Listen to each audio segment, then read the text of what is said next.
तब परम पूज्य गुरुदेव लिखते हैं कि हम अपने जीवन में नियमित स्वाध्याय एवं सत्संग की व्यवस्था रखे रहेंगे। यदि हमारे जीवन को उत्कृष्ट बनाना है, जीवन को सफल बनाना है, जीवन को चरम सीमा तक ले जाना है, तो नियमित स्वाध्याय और सत्संग हमें करना पड़ेगा। क्योंकि बिना सत्संग के विवेक होगा क्या? कि बिना सत्संग के विवेक नहीं होता। तभी तो गोस्वामी जी ने लिखा कि बिनु सत्संग विवेक न हो, राम कृपा बिनु सुलभ न सोई। बिना भगवान की कृपा के सत्संग भी नहीं मिलता। मिलता है क्या? नहीं, भगवत कृपा के बिना सत्संग नहीं मिलता और बिना सत्संग के विवेक भी नहीं आता। सत्संग के द्वारा ही। अब सत्संग कैसे करें? प्रश्न ये उठता। केवल कथा सुन ली, सुन करके चले गए, हो गया सत्संग, किसी काम का नहीं है। ये ऐसा सत्संग किसी काम का नहीं है। तो फिर काम का क्या है? तो काम का सत्संग तो ये कहा गया है कि जिसके सुनने से, जिस सत्संग को सुन करके उसे आत्मसात कर करके उसके अनुरूप अपने जीवन जीने का नाम सत्संग है। केवल सुन लेने भर का नाम सत्संग नहीं है। सत्संग तो वो है कि जिसे सुना जाए और जीवन में उतारा जाए और उसके अनुरूप जीवन जिया जाए। और भाइयों बहनों, सत्संग जब जीवन में आता है तो हमारी हर समस्या का समाधान होता हुआ चला जाता है। एक बार की घटना है, जैसे आपने सुंदर बढ़िया जो है ग्रीन पार्क लिया, चारों तरफ से पेक है, मजाल कोई किधर से आ जाए, आएगा तो किधर से? बस वहीं सामने से आएगा। अब थोड़ा सा इसमें अंतर है कि वो किनारे में गेट है और उस कथा में सामने गेट था।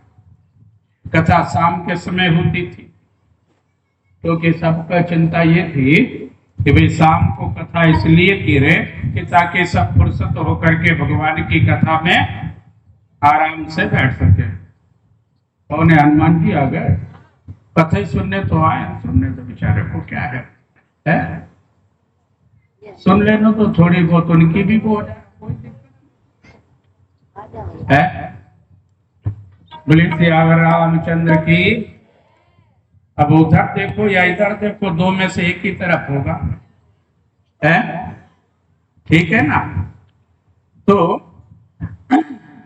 हम बात ये कह रहे थे कि शाम की कथा होती थी। शाम को 7:30 बजे शुरू होती थी, रात के 10, 10:30, 11, 12 बजे तक कथा, क्योंकि आदमी फ्री होकर के बैठता था। अच्छा, कथा सबसे ज्यादा कौन सुनती?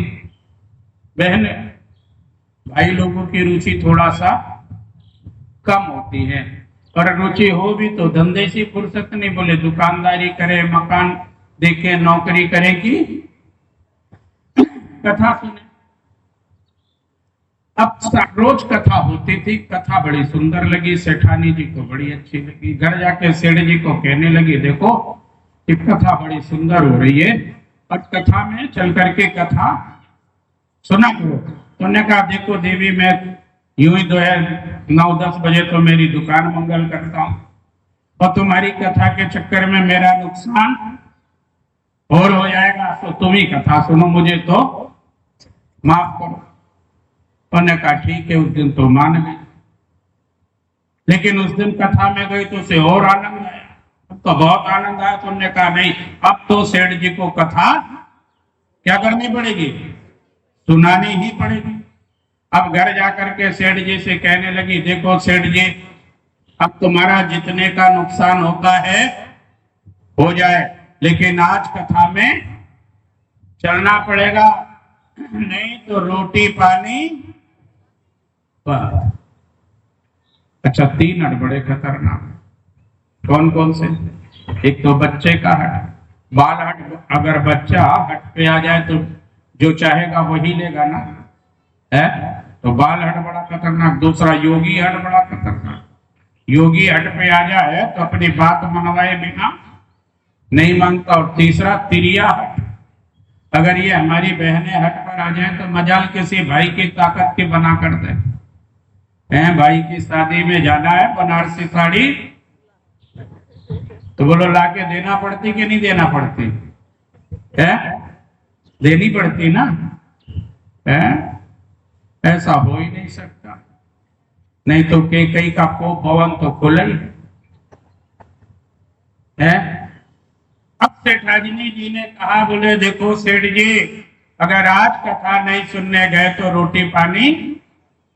तो बोले नहीं ऐसा मत करना, आज मैं कथा सुनने जरूर आऊंगा, तो मेरे कारण कथा में देर मत कर, मैं दुकान मंगल करके क्या करता हूं शीघ्रता से आ जाऊंगा। उन्होंने कहा ठीक है। अब सेठ जी दुकान मंगल उंगल किए, अब कथा चल रही थी, अब सामने गेट था, अब जैसे हम बैठे तो सामने गेट दिखाई दे रहा था। अब जैसे ही सेठ जी कथा में आए, सो कथा में कोई प्रसंग चल रहा था। अब जैसे सेठ जी आए तो पंडित जी ने मंच से कहा आ गए। अब सेठ जी को बड़ा गुस्सा लगा कि यार ये कथा कर रहा है मेरे को देख रहा था। मैं आया तो बोले आ गए, चलो कोई बात नहीं। अब वो आगे आकर के जैसे ही बैठे तो पंडित जी फिर कहते हैं बैठ गए, बैठे। अब तो बड़ा गुस्सा है, बोले ये मेरे पीछे पंडित पड़ा हुआ है। बोले यही मेरी पत्नी रोज कहती थी, बड़ी अच्छी कथा चल रही है यही कथा है, आ गए, बैठ गए, बैठो। तो सेठ जी को बड़ा गुस्सा आया तो उठ के चल दिए। तो पंडित जी ने और कह दिया जा रहे हैं जाओ। अब तो पक्का हो गया कि सेठ जो है मेरे पीछे। अब सेठ जी बड़े गुस्से हुए और बड़बड़ाते हुए निकल गए। बोले आ जाए तो इसकी कथा में निकालो, बहुत कहते थे बड़ी अच्छी कथा हो रही थी, बड़ी अच्छी कथा हो रही थी। अब जो सामान वामान रखा था तो खा पी लिया, और खा पी करके सारे दरवाजे भीतर से बंद कर लिया। आज जब बारात भर बाहर रहेगी तो सारी कथा निकलेगी इसकी। अब चोरों ने इधर देखा कि अब तो सेठ सेठानी हुई कि अब चोरों को क्या पता कि सेठ जी नाराज होकर के घर में आके सो गए। इधर सेठ जी ने उनके घर पे धावा बोला। अब जैसे ही धावा बोला तो सेठ जी खा पी के सो रहे थे और नींद में भी बड़बड़ा रहे थे। क्या बड़बड़ा रहे थे? आ गए। अब जैसे सेठ ने, चोरों ने जो है सेठ का घर का ताला माला तोड़ के भीतर घुसे, साकल मकल खोल खाल के, तो सेठ जी भीतर से कहते हैं आ गए, आओ। अरे ये तो सेठ यही है, इसने देख लिया तो चुपचाप बैठ गए। तो बोले बैठ गए? अरे बोले पक्का देख लिया तो सारे दरवाजे खोल करके भागे। बोले जा रहे जाओ। अब तो ये पक्का हो गया कि सेठ ने, अब सारे जो है, अब चोरों की जाल कितनी, तो भाग खड़ी। अब रात में जब सेठानी लौट करके आई तो सारे घर के दरवाजे खुले हुए और सेठ जी नींद में पड़े हुए अभी भी बड़बड़ा रहे। क्या बड़बड़ा रहे? बोले आ गए, बैठ गए, जा रहे। सेठानी ने उठाया, बोले उठो, ये क्या कर रहे हो? तो बोले पहले तो ये बता तो भीतर कैसे? अरे बोले भीतर कैसे है ये तो बाद में बताओ, ये सारे दरवाजे खोल करके सोए हुए हो। सेठानी को ज्यादा देर नहीं लगी समझते। उनने कहा सेठ जी उठो, तुमने कथा के केवल 3 शब्द सुने थे। कितने शब्द? 3 शब्द सुने थे तो घर लुटने से बच गया। यदि पूरी कथा सुन लेते तो जीवन लुटने से बच गया होता। भाई बहनों, सत्संग की बड़ी महिमा। यदि जीवन में सत्संग की व्यवस्था रखी रह जाए तो नियमित रूप से हम जो है उत्तरोत्तर प्रगति पथ पर बढ़ते हुए चले जाएंगे। गोस्वामी जी ने लिखा है कि सत्संग यदि करने बैठे हैं तो क्या करना चाहिए? कि सुने समझहि जन मुदित मन, मज्जहि लहहि चार फल अछत जग, साधु समाज प्रयास। सत्संग में केवल आना ही पर्याप्त नहीं। तो सत्संग को सुने और सुनने के बाद में उसे समझे। और समझने के बाद जब जीवन में आत्मसात करते हैं तब जाकर के हमारा सत्संग सार्थक होता है, सफल होता है। तब वो हमारे जीवन की व्यथा मिटाने का काम प्रारंभ किया जा करता है और सत्संग का फल तुरंत मिलता है। सेठ को मिला कि नहीं मिला? 3 ही शब्द सुना था है? और राम तुलसीदास जी राम बोला नाम के थे, किसका सत्संग किया था? केवल पत्नी का ही सत्संग किया था। आसक्त थे पत्नी के प्रेम में, और उसने केवल जब लताड़ लगाई तो कहानी सबको पता है, उस कहानी की ओर नहीं जाएंगे। क्या लताड़ लगाई थी कि दिक दिक नाथ ऐसे जीवन को हाड़ मास के देह से जो नेह करी इतनी, अरे ऐसी करते राम से तो होते बहुत से। बस तुलसीदास जी वही पलट गए थे, लौट करके फिर घर नहीं गए। वो राम बोला क्या बन गया था? तुलसीदास बन गए। राम बोला से तुलसीदास बन गए। ब्रह्मर्षि वाल्मीकि जी इसके पहले क्या थे? किसका सत्संग किया? नारद ऋषि का। नारद ऋषि का सत्संग किया और क्या बन गए? ब्रह्मर्षि वाल्मीकि बन गए, जो दूसरों को कभी मारा करते थे, लेकिन उनके सामने जब एक पक्षी को मारा जाता है तो उनका हृदय चित्कार कर उठता है। और बस वहीं से रामायण लिखने की प्रक्रिया क्या हो जाती है? प्रारंभ हो जाती है।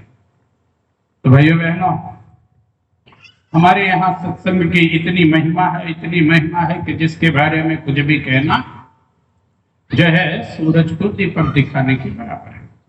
अभी आपने घटना सुनी होगी और शायद पढ़ा भी हो, सुनीता विलियम्स की कहानी पढ़ी है?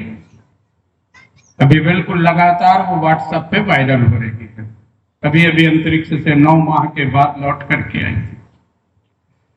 जब वो अंतरिक्ष में थी, उसने जो अंग्रेजी में लिखा उसका हिंदी रूपांतरण की बात करें कि बोले जब मैं अंतरिक्ष में थी हमारे पास केवल 15 दिन का भोजन था।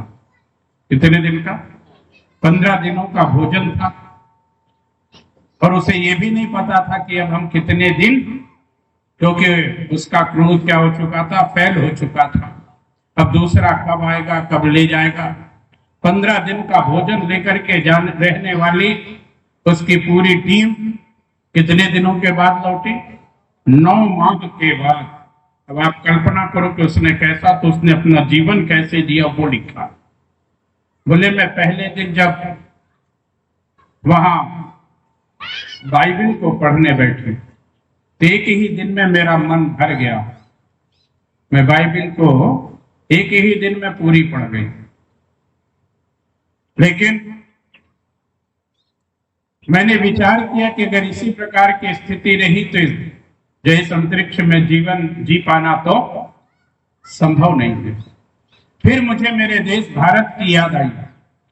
मैंने भारत में सुना कि नवरात्रि के 9 दिनों का व्रत, रामायण, महाभारत, गीता की जब बातें आई तो मैंने उन्हें डाउनलोड करके वहां पढ़ना शुरू किया।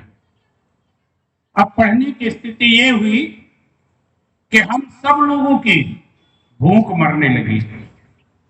अब हम लोग इतने उस रामायण में, महाभारत में, गीता में हम इतने खो गए कि अब हमें दिन भर भूख और प्यास नहीं लगती थी। और 9 माह में हमने जिस रामचरितमानस को जी करके देखा, जिस गीता को जी करके देखा, क्योंकि अब मेरे जीवन का लक्ष्य बन गया है कि जो भारतीय धर्म ग्रंथ जो लिखे गए हैं वो 100% सच्चाई के साथ लिखे गए हैं। उसमें जो वर्णन जो है हमारी गीता, श्रीमद् भागवत गीता में, रामचरितमानस में जो वर्णन किया गया है वो सब हमने अंतरिक्ष में होते हुए सीखा है। उल्का पिंडों के बारे में लिखा हुआ है, वो भी हमने देखा।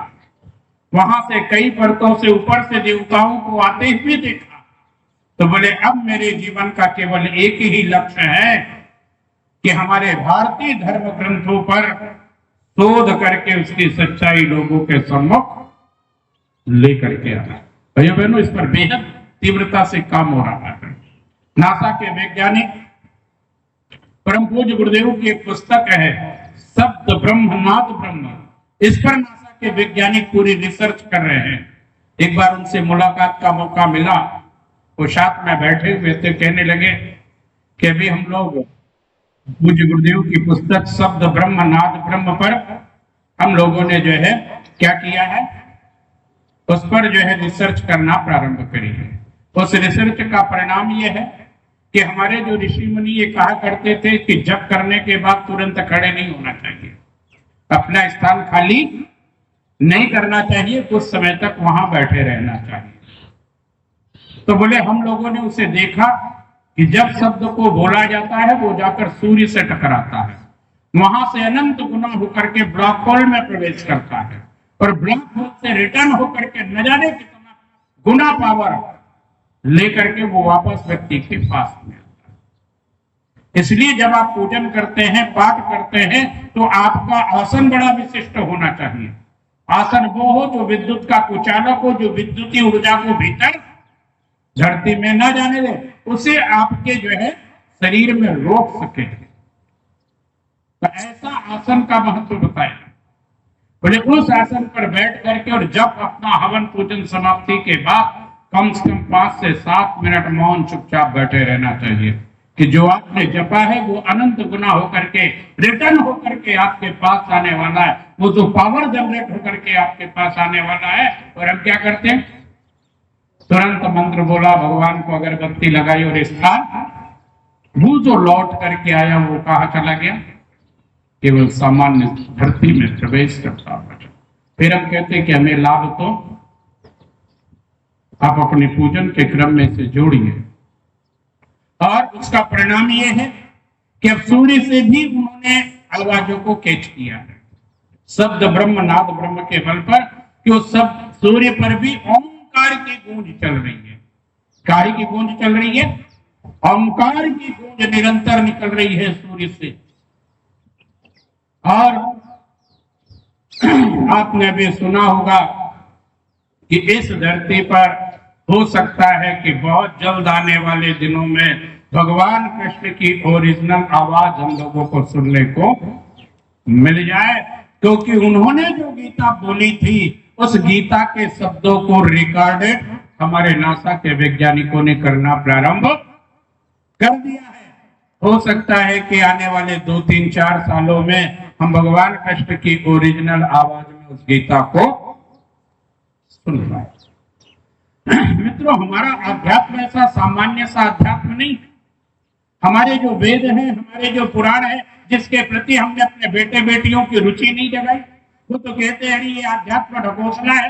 अरे बाबा, अध्यात्म ढकोसला नहीं, अध्यात्म वो विज्ञान है कि अगर इसे समझा जाए, क्योंकि हमारे यहाँ भी इन वेदों को पढ़ने वाला कोई था क्या? नहीं, कोई नहीं पढ़ता था। बोले ये तो जो है रूढ़िवादियों का काम है। लेकिन जब हमारे देश से जापान वेद को लेकर के जाता है और उसे पढ़ करके सुपर कंप्यूटर वेद से बनाता है, तब हिंदुस्तान के वैज्ञानिकों का ये दिल दिमाग खुलता है। अरे हमारे वेदों में इतनी सारी बातें लिखी हुई थी।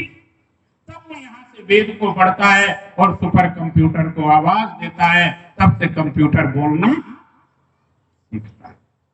भाई बहनों, जब से हमने वेदों को पढ़ना शुरू किया, वेदाध्ययन हमारे यहाँ वैज्ञानिकों के लिए जब उपलब्ध कराया गया, तो आज उसका परिणाम है कि आज हम अस्त्र और शस्त्रों में भारत अब क्या हो गया, किसी पर आश्रित नहीं है। पहले हम आयात करते थे और आज स्थिति है कि हम निर्यात करना प्रारंभ कर दिए। अभी हमने सबसे घातक हथियार अभी 5 दिन पहले बनाया है, 13 अप्रैल को। कौन सा हथियार बनाया? तो लेजर से मार करने वाला। यदि कोई दुश्मन देश छुप करके भी यदि हमारे देश में प्रवेश करने का प्रयास करेगा तो क्या कर दिया जाएगा? उसे लेजर तरीके से वही जमा दिया जाएगा। न तो कोई मिसाइल हमारे देश पर आकर के हमारा कुछ बिगाड़ पाएगी और ना ही गुप्तचर उनके कुछ बिगाड़ पाएंगे। हमने वो चीज क्या है, काहे से? केवल हमारे वेदों के अध्ययन से। हमारा पुराण इसी पर भरा पड़ा हुआ। 18 पुराण नाम पता है कि नहीं पता? पुराणों के नाम सुना है? सुना है? कितने लोगों ने सुना है? पढ़ने की बात तो मैं नहीं कर रहा हूं, है बाबूजी कुछ कह रहे हैं? नाम सुना रहे का? चलो मैं सुनाई देता हूं, जिनको पता हो तो ठीक हो और ना पता हो तो। 18 पुराण कौन से हैं? तो सबसे पहला है ब्रह्म पुराण। इस ब्रह्म पुराण में 10,000 श्लोक हैं। फिर दूसरा है पद्म पुराण। इस पद्म पुराण में 55,000 श्लोक हैं। फिर है विष्णु पुराण जिसमें 23,000 श्लोक हैं। और वायु पुराण जिसको हम शिव पुराण भी कहते हैं, 24,000 श्लोक हैं। भविष्य पुराण ये 4 पर्वों में विभक्त है और इसमें 14,500 श्लोक हैं। मार्कंडेय पुराण इसमें 9,000 मंत्र हैं। अग्नि पुराण इसमें 16,000 मंत्र है। नारद पुराण इसमें 25,000 श्लोक है। श्रीमद् भागवत पुराण इसमें 18,000 श्लोक है। और श्रीमद् भागवत पुराण में हम कितने श्लोक सुन पाते हैं? भाइयों बहनों, हमने तो ओरिजिनल भागवत का स्वरूप ही, अब तो हमने उसे क्या कर दिया? मनोरंजन का केवल मात्र साधन बना दिया है। हमने अपने आध्यात्म का सही स्वरूप लोगों के सम्मुख लाने का ही प्रयास नहीं किया। पहले हुआ करती थी कि जब श्लोक पढ़े जाते थे, एक एक श्लोक, उस पर कोई जो है गीत नहीं होते थे, कुछ प्रवचन नहीं होते थे, केवल उन्हीं श्लोकों को पढ़ करके सुनाया जाता था। फिर ब्रह्म वैवर्त पुराण इसमें 10,000 श्लोक है। फिर है लिंग पुराण इसमें 16,000 श्लोक हैं। फिर है वराह पुराण इसमें 24,000 श्लोक हैं। फिर है स्कंद पुराण, स्कंद पुराण 7 भाग में है, इसमें 81,000 श्लोक हैं। फिर है वामन पुराण इसमें भी 10,000 श्लोक हैं। फिर है कूर्म पुराण इसमें 17,000 श्लोक हैं। फिर है मत्स्य पुराण इसमें 14,000 श्लोक हैं। फिर है गरुड़ पुराण जिसमें 19,000 श्लोक हैं। और हमें क्या सुना दिया जाता? मरने पर गरुड़ पुराण की केवल एक कहानी है जिसमें जो है केवल यमपुरी का वर्णन है, वो भर सुना करके क्या कर दिया? बोले हमने गरुड़ पुराण पूरी सुन ली। 19,000 श्लोक है गरुड़ पुराण में। और पूरा गरुड़ पुराण आयुर्वेद से भरा हुआ, पूरा गरुड़ पुराण आयुर्वेद से, केवल जो है दवाइयों से भरा हुआ है। ठीक है। और फिर है ब्रह्मांड पुराण जिसमें 12,000 श्लोक है। इन 18 पुराणों के फिर 18 उपपुराण भी हुए, लिखे गए, जिनको ही हम पुराण मान लेते, जिसमें सनत सनंदन सनत कुमार पुराण, नरसिंह पुराण, शौके पुराण, वाहिस्पत पुराण, नारद पुराण, कपिल पुराण, मानव पुराण, औशनस पुराण, देवाशिष उपपुराण, ब्राह्मण उपपुराण, वरुण उपपुराण, कालिका उपपुराण, महेश्वर उपपुराण, सांब उपपुराण, सूर्य उपपुराण, पाराशर उपपुराण, देवी भागवत उपपुराण और कूर्म पुराण। ऐसे 18 पुराणों के 18 उपपुराण हैं। और इस प्रकार से जो है ये कथा का सागर बहुत बड़ा है। भाइयों बहनों, इस कथा के सागर से कभी पार पाया जा सकता क्या? नहीं, इस कथा के समर से पार नहीं पाया जा सकता। लेकिन इस कथा के एक एक श्लोकों को, एक एक चीज को यदि जीवन में आत्मसात किया जाए तो हमारा जीवन परिवर्तित होता हुआ चला जाए, हमारा जीवन बदलता हुआ चला जाए।